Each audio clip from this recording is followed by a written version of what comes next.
Kalla idza balagatit taraqi wa qila man raq.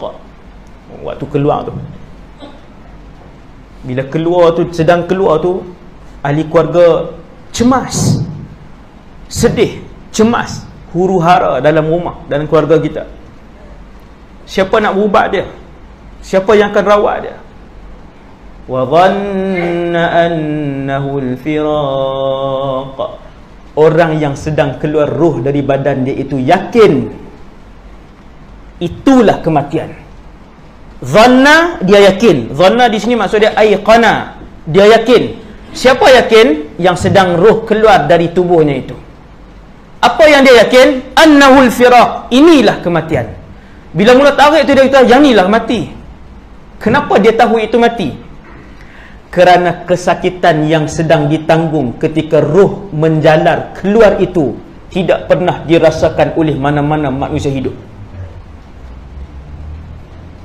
Melahirkan anak sakit, migrain yang hentuk kepala di dinding tu sakit, sakit gigi yang berlubang sakit, kanser tahap 4 sangat sakit. Tetapi kesemua jenis kesakitan ini tidak dapat menandingi kesakitan mati. Dan dia tak ada doa, ya Allah buanglah sakit ketika mana kematian, tak ada. Nabi cuma ajar Allahumma hawwin alaina fi sakaratil maut. Ya Allah peringankanlah. Sebab tu haram mengasari mayat ketika mana ia dimandikan. Haram hukum dia, berdosa. Yang buat kasar-kasar tu, saya tengoklah selalu kan, memang kasar lah. Siapa dia nak buat elok-elok? Mayat, bukan mayat ahli keluarga dia, mayat orang, dia pun tarik. Kecuali yang mandi tu anak dia sendiri. Sebab tu ulama suruh latih anak. Kalau ayah dia anak mandi jenazah ayah dia, takkan dia nak buat kasar, mesti dia buat lembut. Jadi tuan-tuan yang dirahmati Allah sekalian, mati itu menyakitkan. Rasul sakit mati, saya dan kita semua inna lillahi wa inna ilaihi raji'un. Sebab itu satu saja yang Nabi sebut yang tidak rasakan sakit mati ni, iaitulah satu kumpulan punya hebat. Kumpulan ni adalah kumpulan syuhada. Syuhada ni dahsyatlah. Mati syahid bukan yang mati terbakar, mati tenggelam, mati melahirkan anak, itu syahid juga, syahid akhirat. Ni yang syahid dunia akhirat ni. Yang syahid di medan peperangan.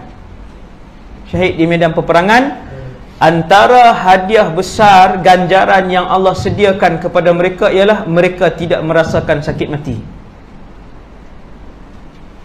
Kena niat nak mati syahid lah. Berani ke? Ni soalan ni untuk saya sekali ni. Berani ke? Sanggup ke? Satu, berani. Yang kedua, sanggup. Kenapa sanggup Ustaz? Rumah tak habis bayar lagi, anak belajar lagi 3 orang, baru daftar syarikat 3 bulan lepas, tak dan tengok seorang dia pun anak berkahwin, duit KWSP ada 93,000. Dia mau tinggal ke semua tu? Mau tinggal ke?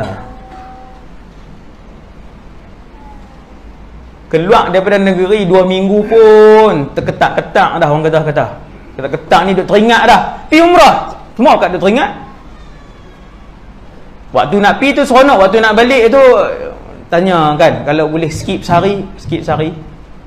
Tak mau transit dah nak balik kan. Kalau boleh tak mau singgah-singgah dah. Kalau terbang yang direct flight, kalau boleh turun kat airport Melaka tu, seronok kan. Pasal apa?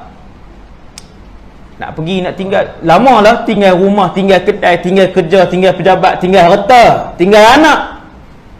Sebab tu manusia bila dia pilih untuk berjihad fisabilillah, dia tinggal semua ni, maka Allah memberikan beberapa ganjaran, antaranya dia tidak merasakan sakit mati. Nak cari mana tuan? Nak cari mana? Syahid. Dan ada lagi berbelas-belas lagi kelebihan lain yang diberikan kepada syuhada. Tu saya buat cerita satu tu, dia tajuk ceramah tu, kelebihan syuhada. Dahsyatlah, tak boleh digambarkan orang mati syahid ni.